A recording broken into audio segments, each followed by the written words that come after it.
Yeah, last week, class 9, what I would like kind of to talk about is maybe these somewhat abstract but helpful insights about uh,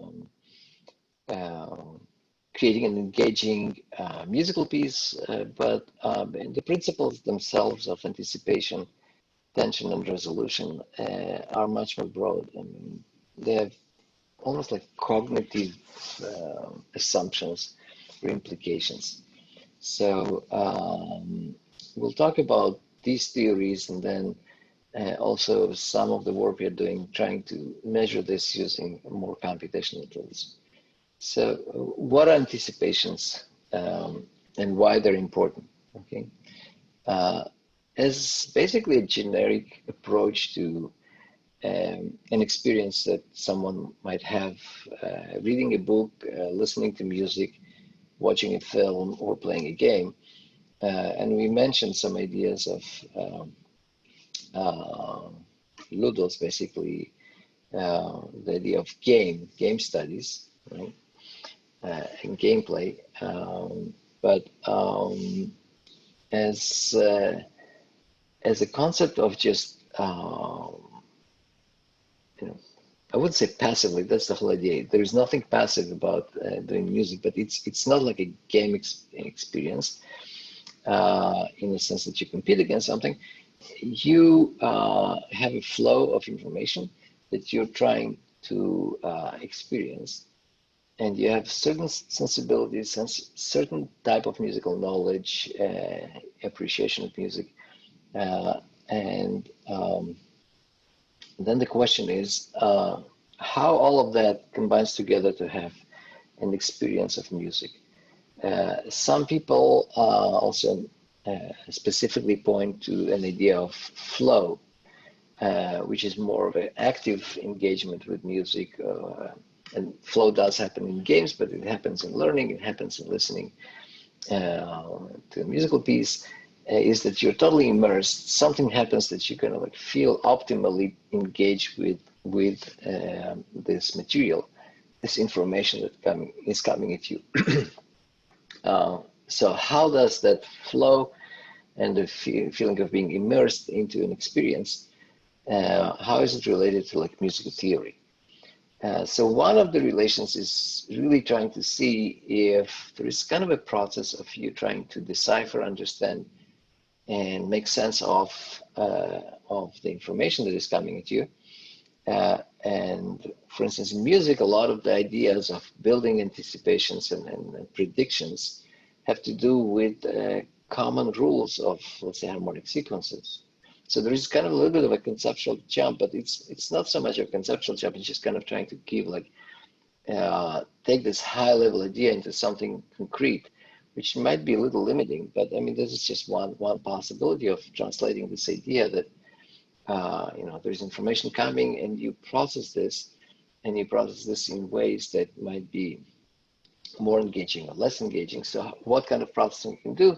You can basically match this to some schemas that you have, some patterns of expected sequences of chord progressions in the case of really like chord-based music. And now, one of the reasons this is one example that researchers, explore musicologists, is that a lot of the understanding of music was motivated by models from language. And in language, the whole idea of grammars and rules of encoding of how the language structures have to be arranged actually to convey some meaningful sentences. So verb phrase and noun phrase, and you can basically build these graphs of grammatical language expressions. Musicologists also try to do this with language. And then the idea was, if we had, not with language, musicologists try to do this with music. So there's kind of parallel questions or motivated by the idea, do we understand, experience text by being able to parse it or understand this in terms of certain rules of grammar? And the parallel was, can we understand music, let's say, in terms of rules of harmony? Now, how does grammar or anything like this relate to emotions or engagement or expectation? So one of them was that, if you read a text, okay, and somehow it's easier to talk about text and then jump to music. And so if it's a joke, it has kind of a surprising ending, right? Or if it's poetry, or if it's some kind of a thriller, we know that text builds expectations, and the writers would basically manipulate this to create different levels of tension and resolution. Of course, on a much higher level than just a grammar of a single sentence, but you can think about this as sort of an underlying principle. So the question is, if in music we create emotions by a level of anticipation, and we always have to keep in mind that to anticipate something, we need to kind of know and already learn the rules of how things could have happened. I mean, if we don't have any knowledge about a field, we have no anticipation. So if there is no anticipation, then you cannot surprise somebody because he's not expecting anything. This is why you have to be exposed to a certain genre of music. You have to be sort of sensitive to some details to create your own imaginary continuations, if you want. And then you compare to what happens in the music to what you imagined, and that might this dissonance, but more of a cognitive dissonance, this discrepancy between what you expected and what happened, creates this sort of attention, this thing that drives the story forward. So if we accept the idea that in text, there is this aspect of basically trying to understand the sentence based on things that already happened. You have this idea of being able to predict the continuations of sentences. And if the continuations are less expected, you have a certain level of arousal or certain level of response. This idea also translates to music. And then the question, of course, is how do we understand, how we model, how we can formalize this idea that there is certain structure that you learned that you can basically use to anticipate. So grammar is one, and today other models like statistical model neural networks are a different approach. But just kind of to show the idea of anticipation in music, many times we try to explain notes in different ways. Okay, and the tension is created by either suspension, notes, passing tones, or anticipations. So in this musical example, and what I would like you is to listen to the music and try kind of to find the notes in the score, and it'll take some attempts. You can, even though it's a short excerpt, kind of trying to see and make sense of these emotional inflections, if you want. And they're pointed out here. So what we have here is really a melody. The singer is singing this text, and these are the notes that she's singing, and there is an accompaniment, which is really chords. Okay. Of course, there's this melody also being played here, doubled. Now, the whole idea is that a lot of these emotional expressions or inflections, the emphasis she puts on this word, okay, and it's done by these kind of approach tones, so passing tones, which do not belong to the chord, they're kind of clashing with the original chord, create some tension. So you move between this note that belongs to the chord, this note that doesn't belong to these two belong to the chord. These are the passing notes. By going this way, there is this kind of like a little bit of a tension created just because you are on a path between two stable stations, right? But this is kind of trajectory that kind of just moves you, and it's a little bit of clashing harmonically.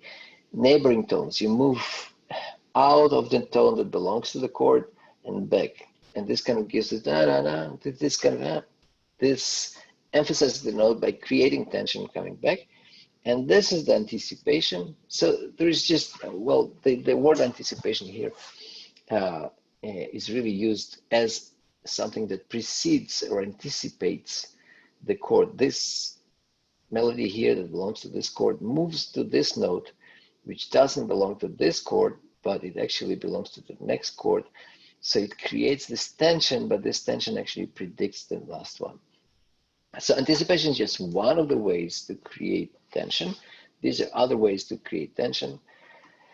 But this whole idea is that I'm manipulating patterns of tension and resolution, and by the idea that tension sometimes kind of is explicitly anticipating continuations, and that this is our little way, this little brush that we can use. So if this is kind of just a scaffolding, the chords, and these are the details, and these are the little details that actually make us a little bit pinch this, the soul, okay, that gives us this little emotional trick. So listen to this, try kind of to figure out what it is. When we did our homework and exercises, we didn't really kind of go into these details of what is actually in the in the chord, not in the chord. It's really, this is so specific to a specific genre of music. But I think the notion of tension thinks that we build a sequence of chords, and we can kind of go. We can use scales, which kind of are some ways of saying which notes sound good with certain chords. But if you play false notes, it does create a tension. So I think at this point you all appreciate the fact that even when you're playing without too much of a musical theory or being limited to a specific genre, when you try to create something and you would kind of listen to this, you would feel that things work out, sometimes better, sometimes not. Sometimes it creates more peaceful atmosphere, sometimes it creates more of a clashing or tension. So these are kind of ways that musicians try kind of to relate this to musical rules. But above all, I think it gives also a motivation to much broader understanding of how to listen to music. Did surprising things happen in the melody? Is there a tension discrepancy between the note and the remaining notes? So this is kind of the guides really listening to the previous example. But then if you look at these examples and you refer them back, it also allows us to a little bit move forward even in a very abstract way. So one theory that I chose to present by a musicologist, cognitive musicologist, David Huron, who was looking a lot into musical anticipation. And one of the reasons I want to look into that is because it's such a general theory. You might say maybe too general, because it's kind of so over encompassing that it's hard really to translate this to specific rules. But that's also the advantage, that you can think about this as more of a listening guideline, or a thought way of thinking about a surprise, not only in music, but anywhere. So what David Huron did, he kind of tried to outline specific steps that happen if something, there's an event in music. But again, we'll see an example which has nothing to do with music. And you can think about this also in your game, in the plot that you develop, in kind of any storytelling, if you wish. So there is something is going on, and something happens. Okay, so when something happens, what this theory tells us is that there are certain phases that we go through. One is that the past creates some imagination about what will happen in the future. Now, when event happens, before that, something happens in the musical material that starts suggesting that this thing is about to happen. So there's this set of facts, some commotion that suddenly makes you being more alert or attentive to something that is going to occur. Then when the event itself happens, you have basically two things. One is that you basically have kind of a fast response to this thing, okay? And this reaction is very much based on maybe some prediction that you did about what's going to happen.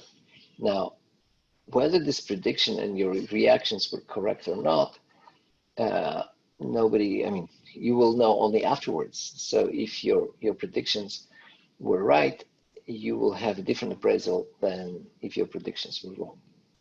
So here is a fun movie. I don't want to, spoil it. That actually explains this whole theory of IPRA, the theory of general expectation, explained with Brady the dog. So this is really a fun video that kind of shows you how you can basically manipulate tension and prediction that the dog has, how he reacts, and whether his reactions were appropriate or not, whether he managed to accomplish the task or not, and his appraisal that eventually is the emotional outcome of this whole process, how it's being played out in the game with the dog. But also you can think about this as some sort of a way that artists and musicians, especially if they're talking about time-based media, that they use to manipulate the emotions of the listener. Yeah, I think this is kind of a fun thing that kind of gives you a perspective and some way of appreciating in the future, like either if you want to create something interesting, or if you're going through the process of understanding the emotions that you experience, you kind of know that somebody is playing this game for you, or you're part of this game.